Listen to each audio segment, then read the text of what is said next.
तो हेलो दोस्तों, स्वागत है आपका हमारे यूट्यूब चैनल पर। दोस्तों, अगर आप हमारे चैनल पर नए हैं तो चैनल को जरूर सब्सक्राइब कीजिए, वीडियो को लाइक कीजिए। चलिए क्लास को शुरू करते हैं। अगर आप पेपर 1 की तैयारी कर रहे हैं या पेपर 2 के लिए, दोनों के लिए मोस्ट इम्पोर्टेंट क्वेश्चन है, क्योंकि आप सबको पता है कि सीटेट का जो परीक्षा का डेट है वो 8 फरवरी को हो गया है। 8 फरवरी को इसका डेट दे दिया है। नोटिफिकेशन भी जल्दी आ जाएगा फॉर्म भरने का। तो चलिए क्लास को शुरू करते हैं। ये रहा क्वेश्चन नंबर फर्स्ट। पियाजे के अनुसार बच्चों का बौद्धिक विकास किस प्रकार होता है? ऑप्शन ए, बच्चे को शिक्षक जितना सिखाए उतना ही विकास होता है। ऑप्शन बी, बच्चे का विकास केवल वंशानुक्रम पर निर्भर करता है। ऑप्शन सी, बच्चे का बौद्धिक विकास अनुभव और परिपक्वता के साथ क्रमिक रूप से होता है। या ऑप्शन नंबर डी, बच्चा जैसा समाज देखता है वैसा ही बनता है। तो बताइए इसका राइट आंसर क्या होगा? पियाजे के अनुसार बच्चे का बौद्धिक विकास किस प्रकार होता है? तो देखिए, पियाजे के अनुसार बच्चा स्वयं अपने अनुभव और वातावरण से ज्ञान का निर्माण करता है। यह विकास जन्म से वयस्क तक चलता रहता है। तो इसका राइट आंसर होगा ऑप्शन नंबर सी, बच्चे का बौद्धिक विकास अनुभव और परिपक्वता के साथ क्रमिक रूप से होता है। Option number C is right answer. Question number दूसरा, वाइगोत्स्की के अनुसार शिक्षण सबसे प्रभावित तब होता है जब ऑप्शन ए, शिक्षक बच्चों को कठिन प्रश्न पूछें। ऑप्शन बी, बच्चे की वर्तमान क्षमता से थोड़ा अधिक स्तर पर शिक्षण हो। या ऑप्शन नंबर सी, बच्चा बिना किसी सहायता के कार्य करे। या ऑप्शन नंबर डी, शिक्षक केवल पाठ्य पुस्तक पढ़ाएं। तो बताइए, वाइगोत्स्की के अनुसार शिक्षण सबसे प्रभावित तब होता है जब, बताइए। तो इसका राइट आंसर होगा ऑप्शन नंबर बी, बच्चे के वर्तमान क्षमता से थोड़ा अधिक स्तर का पर शिक्षण हो। जैसे इसे निकटस्थ विकास क्षेत्र कहा गया है। इस क्षेत्र में बच्चों को मार्गदर्शक देकर नई क्षमताएं सिखाई जाती हैं। तो इसका राइट आंसर होगा option number B. Question number तीसरा, थॉर्नडाइक के प्रभाव के नियम के अनुसार ऑप्शन ए, हर कार्य का समान परिणाम होता है। ऑप्शन बी, सुखद परिणाम देने वाली क्रिया को बार बार दोहराया जाता है। ऑप्शन सी, असुखद कार्य भी सीखे जाते हैं। या ऑप्शन नंबर डी, अधिगम केवल अभ्यास से होता है। तो बताइए, थॉर्नडाइक के प्रभाव के नियम के अनुसार इसमें कौन सा राइट आंसर होगा?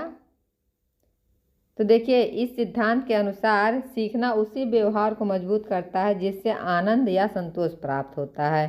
तो इसका राइट आंसर होगा ऑप्शन नंबर बी, सुखद परिणाम देने वाली क्रिया को बार बार दोहराया जाता है। Option number B is right answer. Question number 4, Skinner के प्रचालन अनुबंधन सिद्धांत में कौन सी बात सबसे प्रमुख है? बताइए। ऑप्शन ए, दंड देना। ऑप्शन बी, पुनर्बलन। ऑप्शन सी, अनुकरण करना। या ऑप्शन नंबर डी, प्रयोग कराना। तो बताइए, स्किनर के प्रचालन अनुबंधन जो होता है सिद्धांत में कौन सी बात सबसे प्रमुख है? तो इसका राइट आंसर होगा ऑप्शन नंबर बी, पुनर्बलन। क्योंकि जब किसी व्यवहार को पुरस्कार या प्रशंसा मिलती है तो वही व्यवहार दोहराया जाता है, इसे पुनर्बलन कहते हैं। तो इसका राइट आंसर होगा option number B. Question number 5, Kohler के अंतर्दृष्टि अधिगम में अधिगम कैसे होता है? ऑप्शन ए, बार बार प्रयास से। ऑप्शन बी, अचानक समस्या का समाधान समझ आने से। ऑप्शन सी, दूसरों की नकल से। या ऑप्शन नंबर डी, दंड से डर कर। बताइए, कोहलर के अंतर्दृष्टि अधिगम में अधिगम कैसे होता है? तो देखिए, इसको अचानक समस्या का समाधान समझ आने से होता है, क्योंकि अंतर्दृष्टि अधिगम में व्यक्ति संपूर्ण स्थिति को समझकर अचानक समाधान तक पहुंचता है। जिसका राइट आंसर होगा option number B. Option number B is right answer.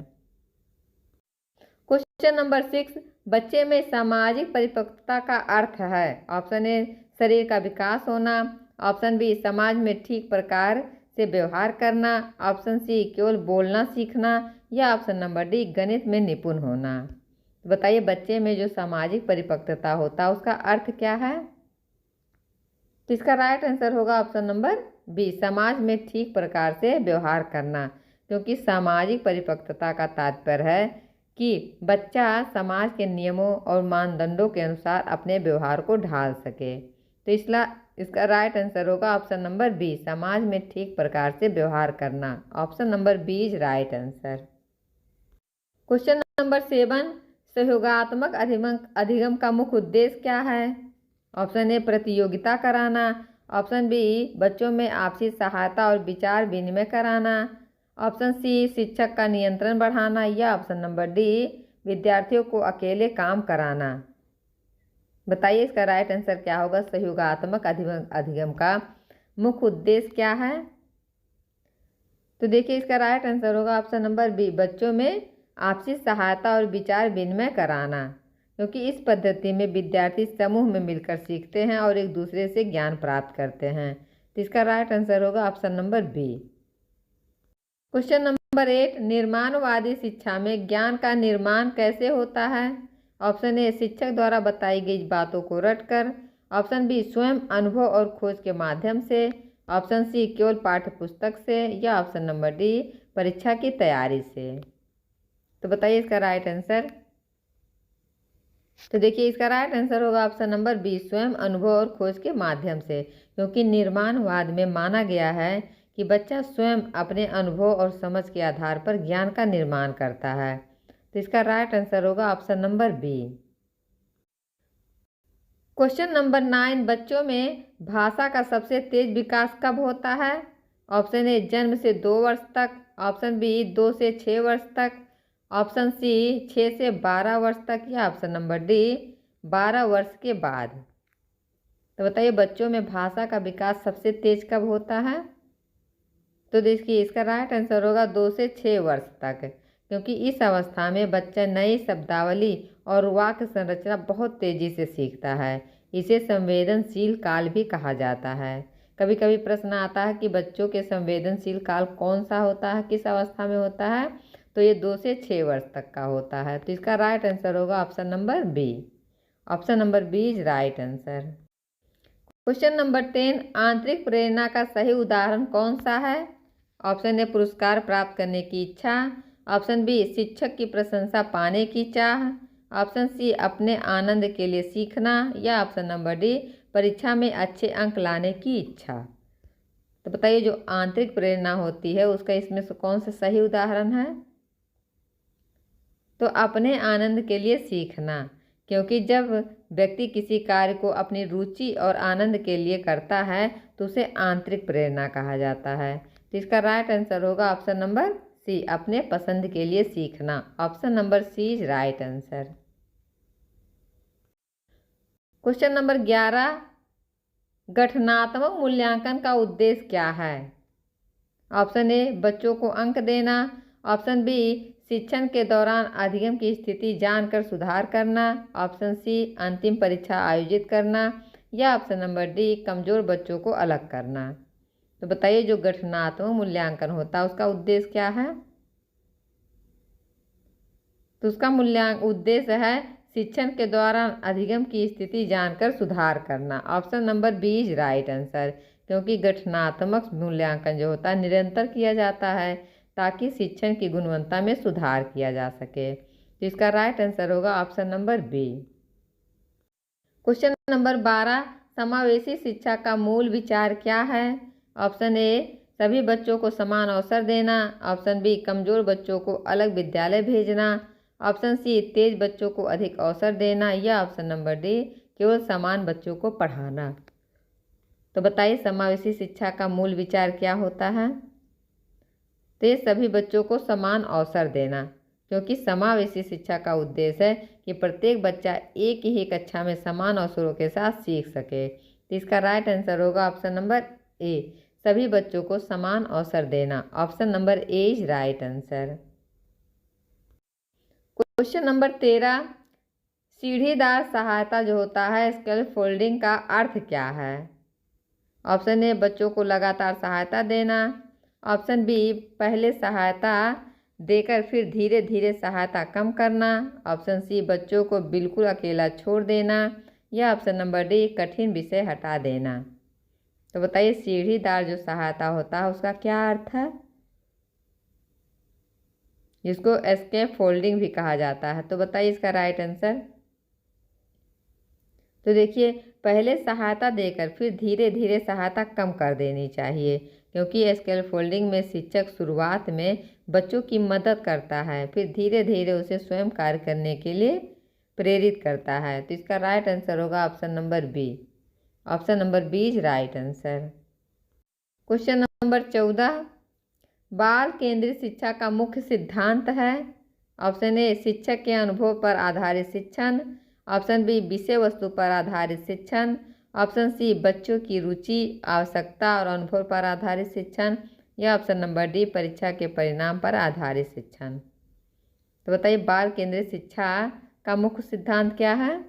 तो बच्चे की रुचि और आवश्यकता और अनुभव पर आधारित शिक्षण जो होता है वही बाल केंद्रित शिक्षा होता है, क्योंकि बाल केंद्रित शिक्षा में बालक शिक्षण का केंद्र होता है और शिक्षक मार्गदर्शक होता है। तो इसका राइट आंसर होगा option number C. Question number 15, भावनात्मक बुद्धिमत्ता का अर्थ क्या है। ऑप्शन ए केवल भावनाएं दिखाना, ऑप्शन बी अपनी तथा दूसरों की भावनाओं को समझने और नियंत्रित करने की क्षमता, ऑप्शन सी बुद्धि का मापन, या ऑप्शन नंबर डी परीक्षा में अच्छा प्रदर्शन करना। तो बताइए जो भावनात्मक बुद्धिमत्ता होता है उसका अर्थ क्या है।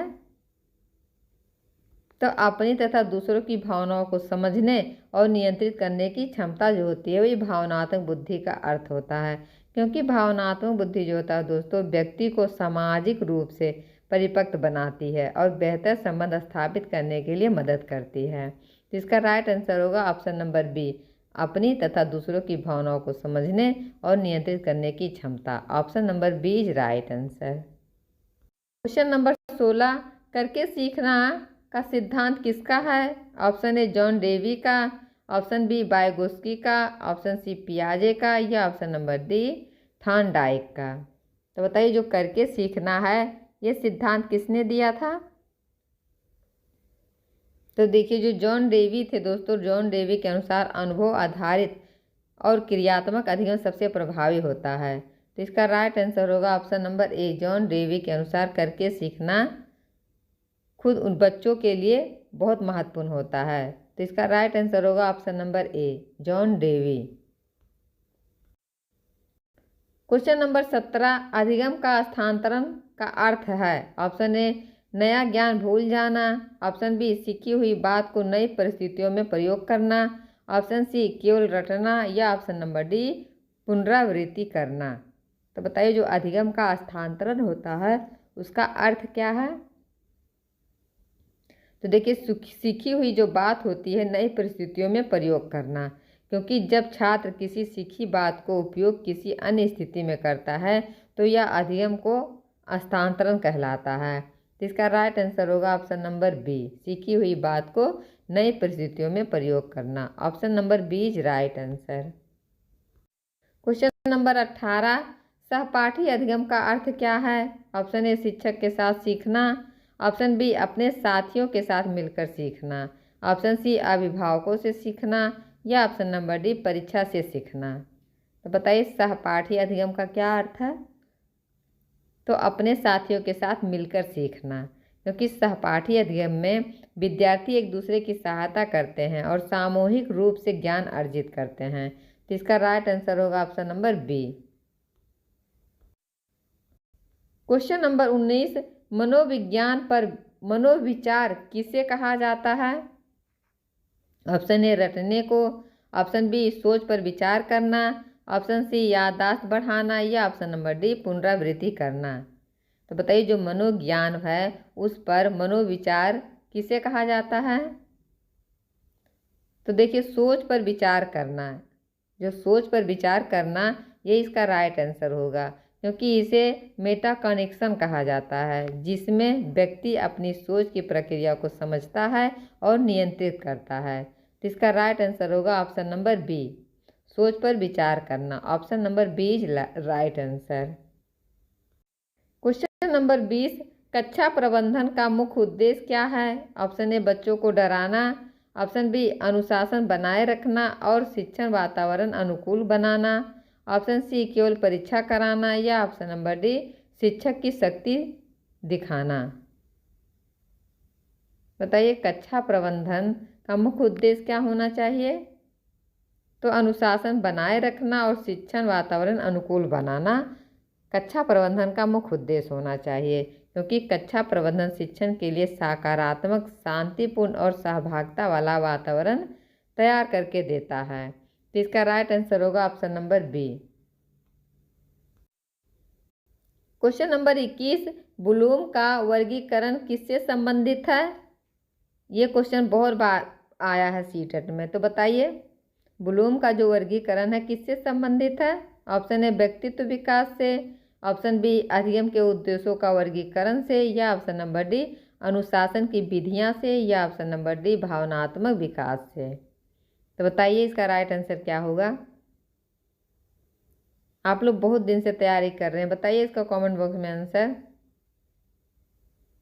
तो इसका राइट आंसर होगा ऑप्शन नंबर बी अधिगम के उद्देश्यों का वर्गीकरण करना, क्योंकि ब्लूम ने अधिगम को 3 क्षेत्र में बांटा है, जो बौद्धिक, भावनात्मक और क्रियात्मक है। तो इसका राइट आंसर होगा ऑप्शन नंबर बी अधिगम के उद्देश्य का वर्गीकरण। Option number B is right answer. Question number 22, सीखने की तैयारी का अर्थ क्या है? ऑप्शन ए शिक्षक की तैयारी, ऑप्शन बी बच्चे का मानसिक और शारीरिक रूप से तैयार होना, ऑप्शन सी परीक्षा की तैयारी, या ऑप्शन नंबर डी किताब याद करना। तो बताइए सीखने की तैयारी का अर्थ क्या है? तो बच्चे का मानसिक और शारीरिक रूप से तैयार होना, क्योंकि जब बच्चा सीखने के लिए मानसिक, भावनात्मक और बौद्धिक रूप से तैयार होता है तभी अधिगम प्रभावी होता है। तो इसका राइट आंसर होगा ऑप्शन नंबर बी बच्चे का मानसिक और शारीरिक रूप से तैयार होना। Option number B is right answer. Question number 23, व्यक्तिगत भिन्नता का अर्थ है? ऑप्शन ए सभी बच्चे समान होते हैं, ऑप्शन बी हर बच्चे की विशेषता और क्षमता अलग होती है, ऑप्शन सी बच्चे सब कुछ समान सीखते हैं, या ऑप्शन नंबर डी कोई बच्चा अलग नहीं होता। तो बताइए इसका राइट आंसर क्या होगा? व्यक्तिगत भिन्नता का अर्थ हर बच्चे की विशेषता और क्षमता अलग होती है। तो इसका राइट आंसर होगा ऑप्शन नंबर बी, क्योंकि प्रत्येक बालक की रुचि जो होती है, बुद्धि जो होती है, भाषा और सोचने की शैली भिन्न होती है, इसलिए शिक्षण में विविधता आवश्यक है। तो इसका राइट आंसर होगा option number B. Question number 24, संज्ञानात्मक विकास का अर्थ क्या है?